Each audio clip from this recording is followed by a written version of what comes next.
요나는 주전 8세기 경에 하나님의 부르심을 받은 선지자인데, 기록을 보니까 엘리사 선지자의 제자로서 북왕국을 대상으로 해서 40년 동안 하나님의 메시지를 전했던 하나님의 사람이었습니다. 하나님께서 요나서를 기록하셔서 모든 하나님의 백성들, 하나님의 자녀들에게 보게 하신, 기록하신 목적을 세 가지로 우리가 정리를 할 수 있습니다. 하나님의 사랑과 자비는 이스라엘 민족들에게만 국한된 것이 아니고 세계 모든 민족들에게도 해당된다고 하는 것을, 구원의 보편성을 강조하기 위한 것이고, 둘째는 이방 선교의 사명을 감당하지 못한 이스라엘의 국가적인 죄를 깨닫기 위함이다. 하나님께서는 세계 많은 민족 중에서 가장 작고 보잘것이 없는 이스라엘 민족을 선택을 하셨습니다. 왜 그들을 선민으로 불러주셨는가? 그 작은 민족을 통해서 전 세계 모든 민족이 하나님을 믿고 또한 하나님의 백성들이 되기를 원하셨던 것을 볼 수가 있습니다. 세 번째는 하나님을 거역하는 불신자들에게 죄를 회개치 않으면 반드시 하나님의 심판을 받게 된다는 것을 경고하기 위해서 기록을 했다고 하는 것입니다. 오늘 1절과 2절의 말씀을 보게 되면 여호와의 말씀이 아미떼의 아들 요나에게 임하였다 그랬어요. 요나의 아버지의 이름은 아미떼인데, 이 뜻은 나의 진리 또는 아멘이라는 뜻을 가지고 있습니다. 아미떼가 살던, 요나가 살던 그 시대는 우상 숭배와 불경건한 시대로, 참 믿는 자들, 하나님을 바로 섬기는 자들을 찾아보기 어려운 시대에 그들은 어떤 삶을 살았는가? 하나님의 말씀대로 그들은 살았고, 세상 사람들이 사는 삶의 방식을 따라서 살지 않고 하나님의 말씀대로 살면서 또한 진실된 삶을 살고, 그리고 하나님 말씀에는 항상 아멘, 순종하는 그런 삶을 살았는데, 나중에 결혼해서 아들을 낳았는데 그 아들의 이름을 요나라 그렇게 지었습니다. 요나의 이름의 뜻은 비둘기라는 뜻을 가지고 있습니다. 순결하다는 의미도 있고 또 평화라는 그런 의미도 있습니다. 자기의 아들이 이 땅에 살면서 하나님을 믿는 자로 순결한 삶을 살면서, 그리고 평화의 메시지를 전하는 그런 아들이 되었으면 좋겠다고 했는데, 하나님께서 그를 불러서 하나님의 메시지를 전하는 선지자가 되게 해 주셨습니다. 자, 그런데 하나님의 말씀이 요나에게 임하였다 그렇게 말씀해 주었어요. 그러니까 하나님의 말씀이 많은 사람들에게 전해진 것이 아니고 요나 개인 한 사람에게 전해졌다라고 하는 것입니다. 하나님은 말씀하시는 하나님이십니다. 물론 구약 성경에는 꿈을 통해서도 또 환상을 통해서도 여러 가지로 하나님을 나타내 주시기도 했지만은 대부분의 경우는 하나님이 말씀을 통해서 그 시대를 살던 사람들에게 말씀해 주시고, 또 제사장들이나 선지자들이나 하나님의 사람들에게 늘 말씀을 통해서 그들에게 하나님께서 전하시기를 원하시는 그런 내용을 전한 것을 볼 수 있습니다. 하나님은 오늘날에도 불신 세상을 향해서 말씀하고 있습니다. 불신 세상, 결국에 죄로 인해서 하나님의 진노와 심판을 받게 되어지고 영원한 지옥불에 던져진다는 심판의 메시지를 오늘도 세상 모든 사람들이 듣고 회개하고 하나님께 돌아오기를 원하고 계신 것입니다. 또한 하나님의 말씀은 그리스도의 몸된 공동체인 저와 여러분, 우리 교회에도 끊임없이 말씀해 주시는 것입니다. 끊임없이 말씀해 주시는데 어떤 사람들만 듣느냐? 들을 귀가 있는 사람들만 듣는다 이 말이에요. 귀가 열려지지 않은 사람들, 영적인 귀가 열려지지 않은 사람들에게는 하나님이 아무리 말씀을 하셔도 안 들린다고 하는 거예요. 계시록에도 7교회에 보내시는 그 말씀에 보면 성령이 교회들에게 하시는 말씀을 들을지라 그랬어요. 성령께서 교회들에게, 교회는 건물을 말하는 것이 아니라 믿는 사람 모두 한 사람 한 사람 또 공동체에게 끊임없이 하나님이 필요하신 대로 그 교회의 사명을 위해서, 그 교회가 하나님 뜻대로 쓰임받기 위해서, 그 교회가 진리의 공동체로, 화목의 공동체로 아름답게 세워지면서 세상에서 빛과 소금의 역할을 감당하는 그런 개인과 공동체, 믿는 자들이 되기를 원하셔서 그들에게 또 말씀을 해주고 계신 것입니다. 특별히 오늘 우리가 하나님 앞에 이런 예배를 드리게 되는데 하나님께서 나와 여러분들에게도 개인적으로 말씀해 주시기를 원하시는 거예요.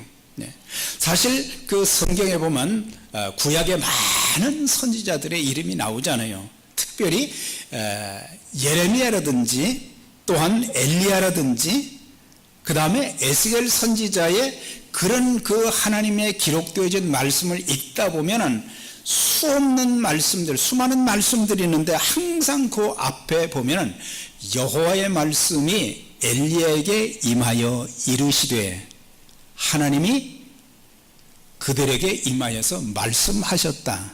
예레미야에게도 말씀하셨고, 에스겔에게도 말씀하시고, 그래서 하나님의 선지자는 하나님께 받은 그 말씀을 또 다른 사람들에게, 그 말씀을 듣지 못한 사람들에게 그들에게 전해서 그들이 하나님의 말씀, 하나님의 음성을 듣고 그들의 신앙관, 그들의 삶의 인생관, 그리고 무엇을 위해서 사는지 그런 것들을 계속해서 또 해야 될 일이 무엇인지 그런 것들을 전했던 것을 볼 수가 있어요. 특별히 요나는 선교의 선지자라고도 우리가 부르는데, 사실 구약의 모든 역사뿐만 아니라 신약 전체의 역사, 오늘날 기독교 2000년의 역사는 선교의 역사라고 해도 과언이 아니에요. 중국 땅에, 그 어마어마한 거대한 땅에 살고 있는 그 사람들, 그 영혼들이 구원받기를 소원해서 하나님께서는 허드슨 테일러 개인을 부르셔서 그에게 말씀을 하신 거예요.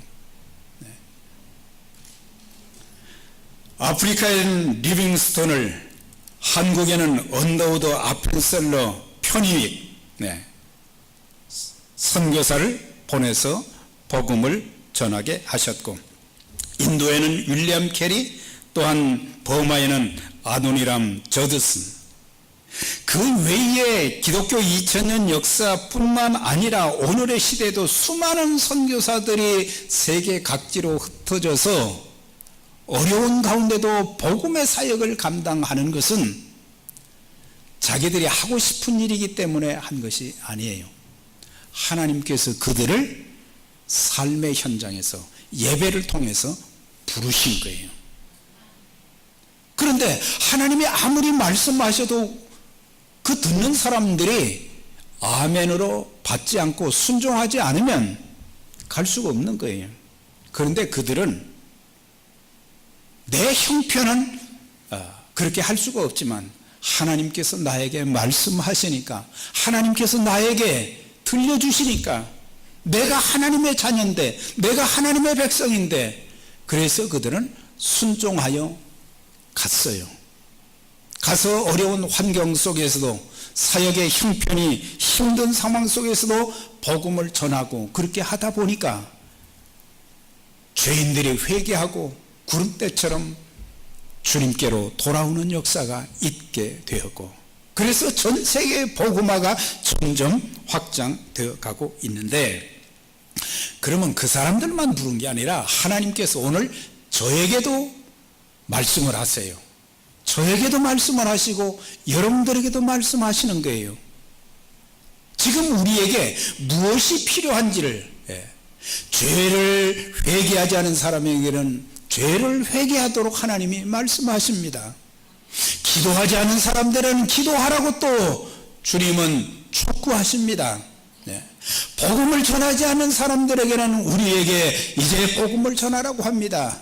빛과 소금의 삶을 가정에서 세상에서 살지 못하는 사람들을 향해서는 너희는 빛과 소금의 역할을 감당하라고 말씀하고 계시는 것입니다. 그래서 우리가 하나님의 음성을 듣는 그런 삶이 되어져야 되는데, 요나 개인에게 임한 것으로 끝나는 것이 아니라 내게 임하는 말씀, 하나님께서 요나에게 사명 주신 것처럼 저와 여러분들에게도 사명을 주시는 하나님이십니다. 물론 여러분들을 저 오지에 선교사라 가라고 하시는 건 아니에요.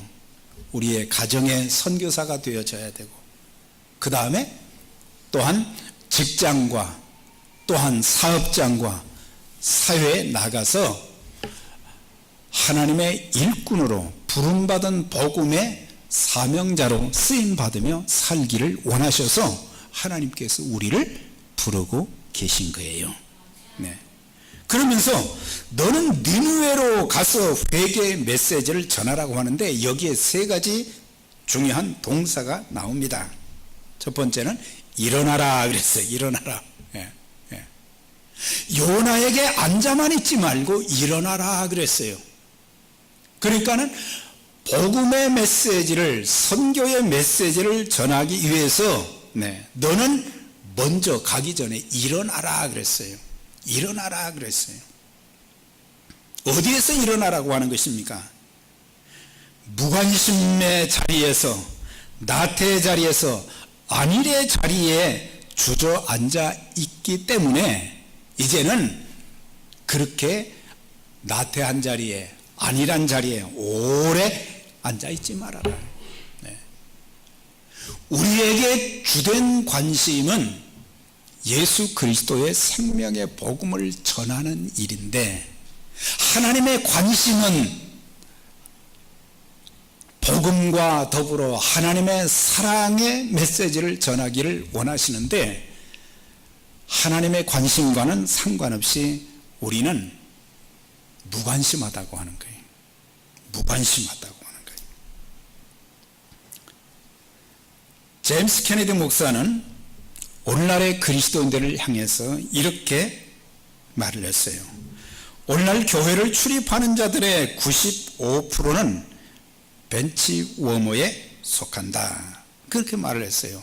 아마 좀 심하게 표현을 했는지는 모르겠어요.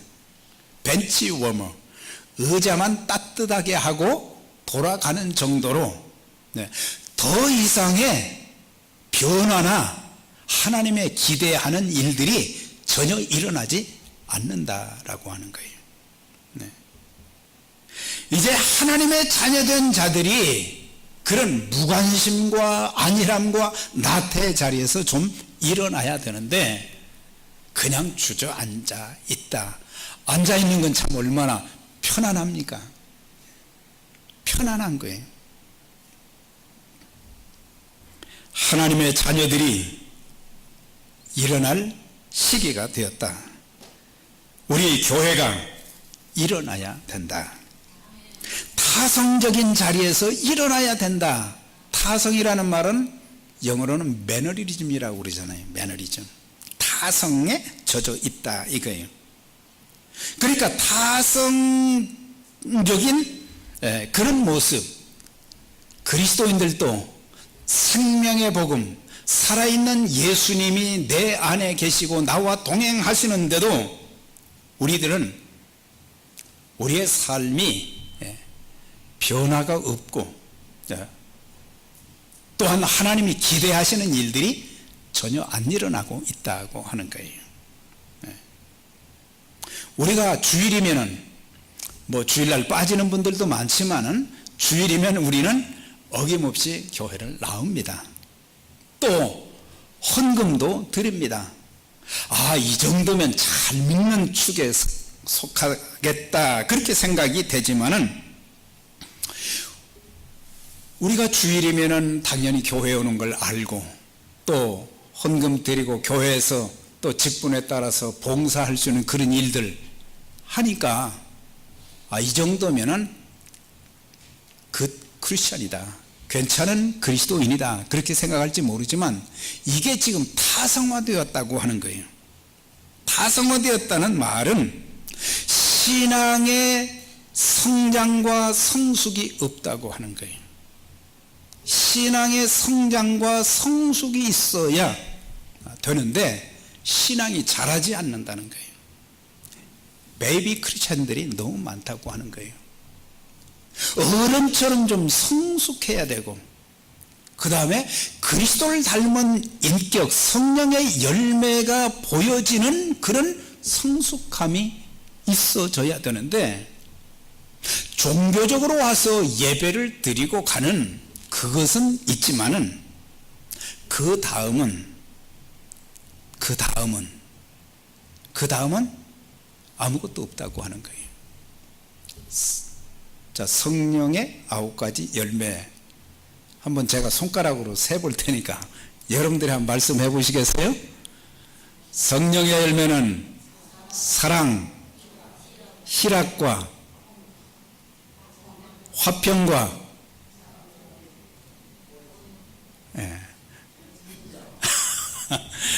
사랑과 희락과 화평과 오래 참음과 자비와 양성과 충성과 온유와 절제. 그렇죠?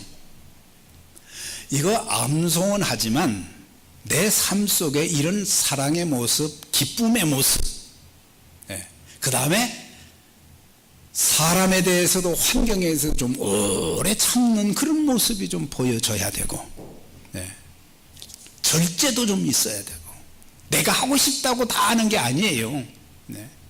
절제도 좀 있어야 되고, 온유함도 좀 보여야 되고, 자비도 있어야 되고, 좀 친절함도 보여줘야 되고, 그 다음에 충성도 있어야 되고, 좀 신실함이 있어져야 되고. 그런데 종교적으로 그냥 예배는 드리는 그런 정도지, 내 삶의 신앙적인 변화와 인격의 변화, 또한 삶의 모습, 가정에 가서 내가 어떻게 살고 있는지 하나님의 자녀다운 그런 모습이 나타나지고 있는가. 집에 가서는 안 믿는 사람들보다도 더 좋지 않은 모습으로 말하고 산다면,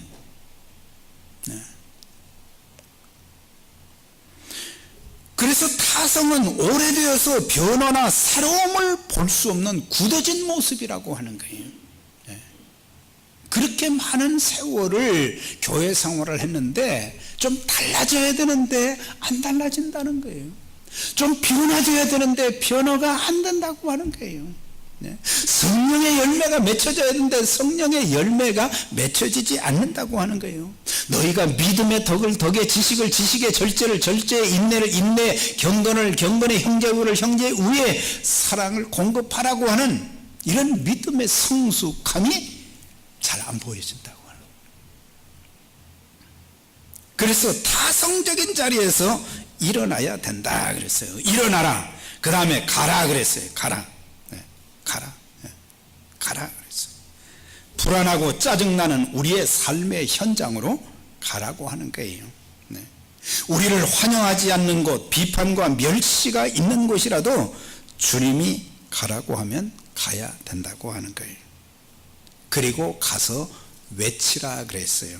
그것은 구원의 말씀, 생명의 말씀, 영생의 말씀을 이렇게 전하라고 하는데 하나님은 요나에게 그 사명을 주셨어요. 그런데 선지자 요나는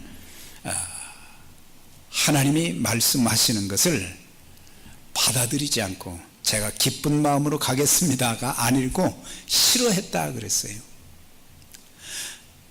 아니 아수르 제국의 수도인 니느웨에는 12만 명의 성 안에 사람들이 있다고 했는데 그 사람들에게 심판의 메시지라고 그러니까 망한다는 의미도 있지만 구원의 메시지거든요. 그걸 전해서 그들을 살리라고 하는데 싫어했어요. 회개의 메시지를 전하는 것, 심판의 메시지를 전하는 것, 지옥 설교하는 것 참 쉽지가 않아요. 오늘날은 예수 믿으면 복 받습니다. 저는 예수 믿고 나서 제 팔자가 바뀌었어요. 제 인생의 최고의 복을 받았어요. 구원의 복뿐만 아니라 지금까지 신앙생활하면서 하나님께서 주신 은총과 복을 일일이 다 열거를 할 수가 없어요. 여러분들도 그렇죠? 여러분들도 그렇죠? 이 생각하면은 너무 감사해. 그럼 여기서 끝나면 안 된다는 거죠. 요나가 사역하던 당시 왕이 여로보암 2세라고 그러는데 그때 당시 이스라엘 북왕국 10지파의 왕인 여로보암이 통치하던 시대는요 경제적으로 아주 풍성한 시대였어요. 그래서 사람들이 돈 걱정하지 않을 정도로 경제가 좋았어요. 사람 살기가 그렇게 좋았어요. 그런데 거기에 비례해서 그 민족이 하나님을 섬기는 대신 우상을 섬기고 하나님 말씀 불순종하고 부도덕하고 타락하고 사실은 하나님의 진노가 니느웨뿐만 아니라 이스라엘 민족들에게도 점점 임해오고 있었는데 사람들은 살기 좋다 이거예요. 지금 걱정 근심이 없다고 하는 거예요.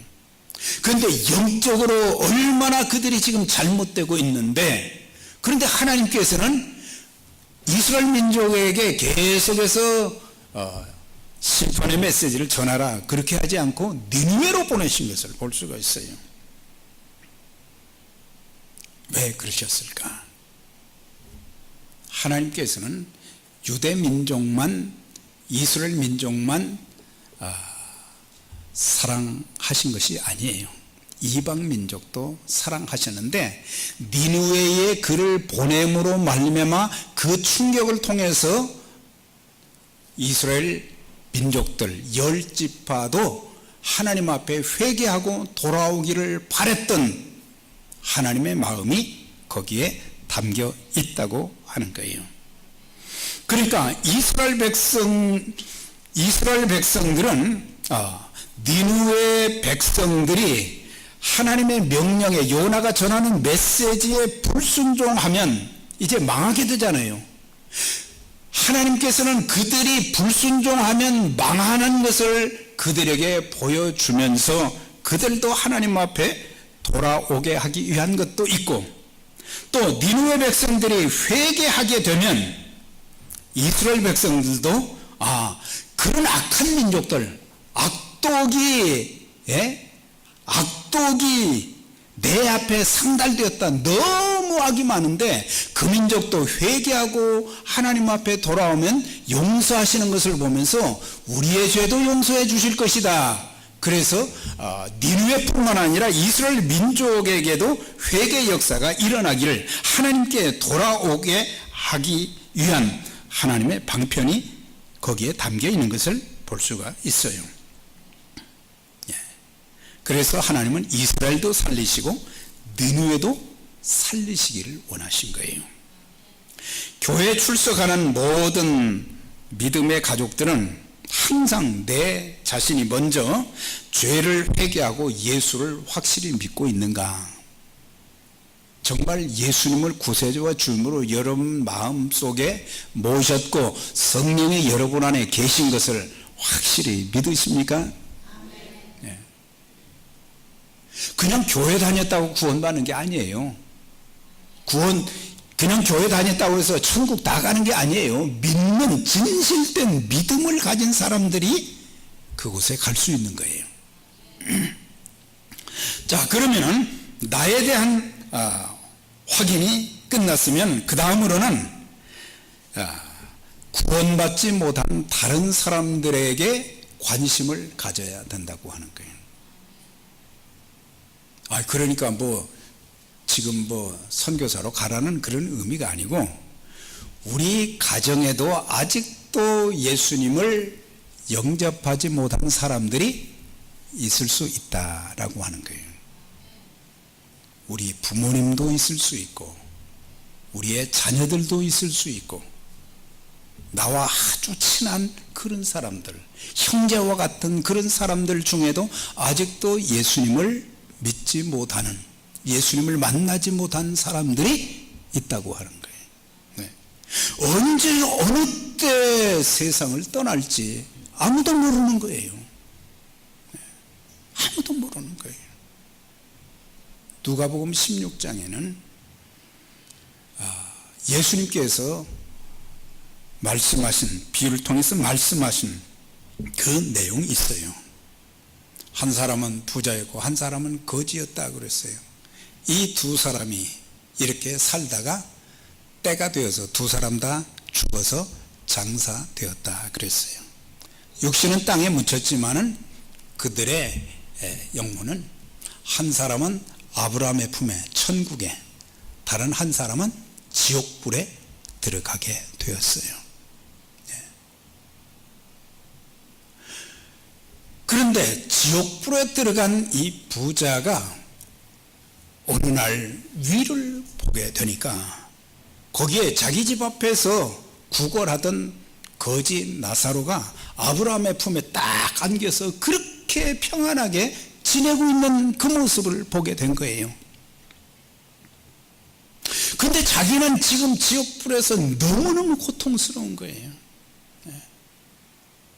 너무너무 고통스러워서 위를 바라보다가 위에 있는 아브라함 품에 안겨있는 나사로를 이렇게 보면서 아브라함에게 요청을 하잖아요. 나사로를 보내서 그 손가락 끝에 물을 찍어 내 혀를 서늘하게 하소서. 그러니까 지옥이 어떤 곳인가를 아주 생생하게 보여주고 있어요. 너무너무 목이 마르고 고통스러우니까 그의 손가락에 물 한 번만 찍어서, 손가락에 물 한 번 찍어가지고 그게 얼마나 대단한 효과가 있겠어요.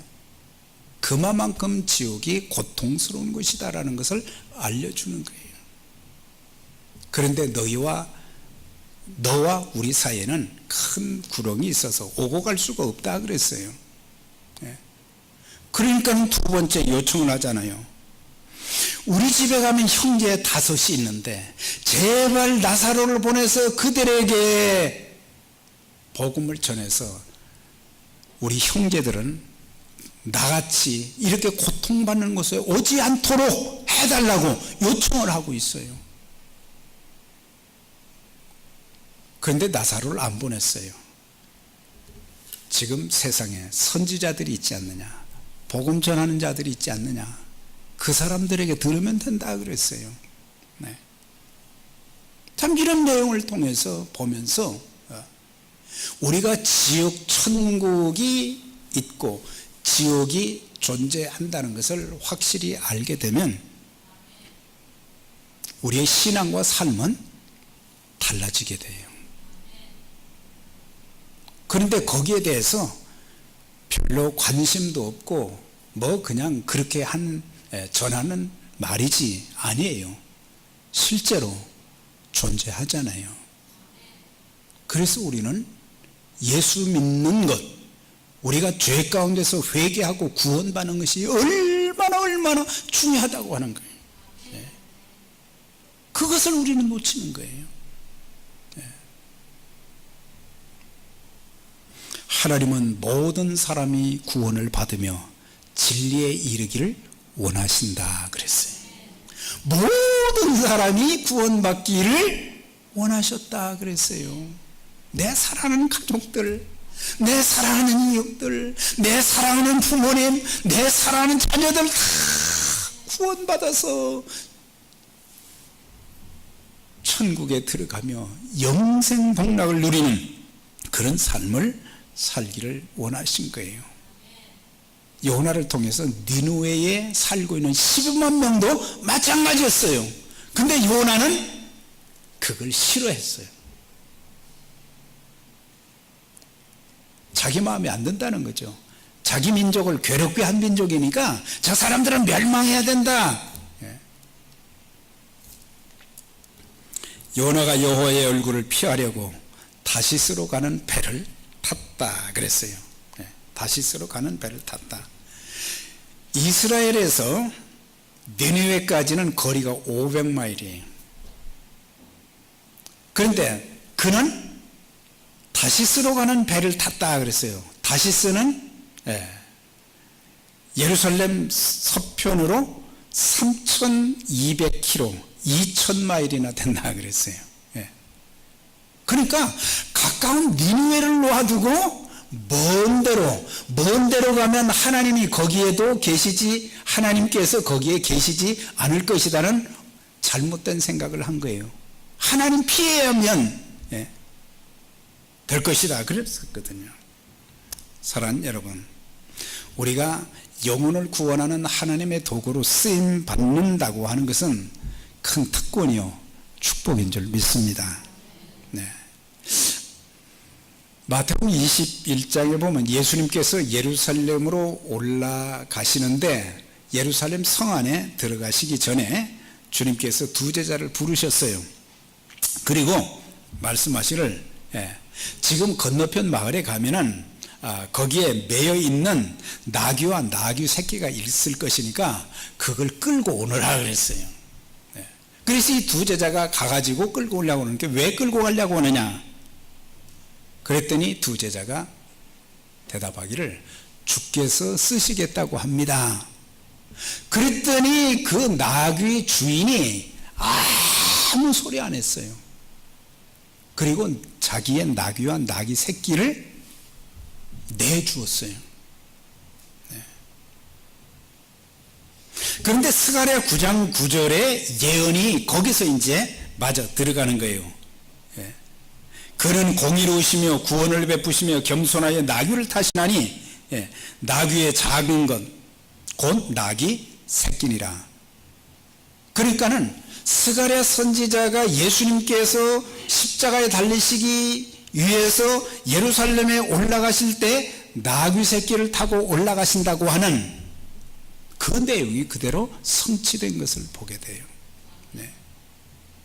주님의 사역에 귀하게 쓰임받은 나귀 새끼, 나귀 주인.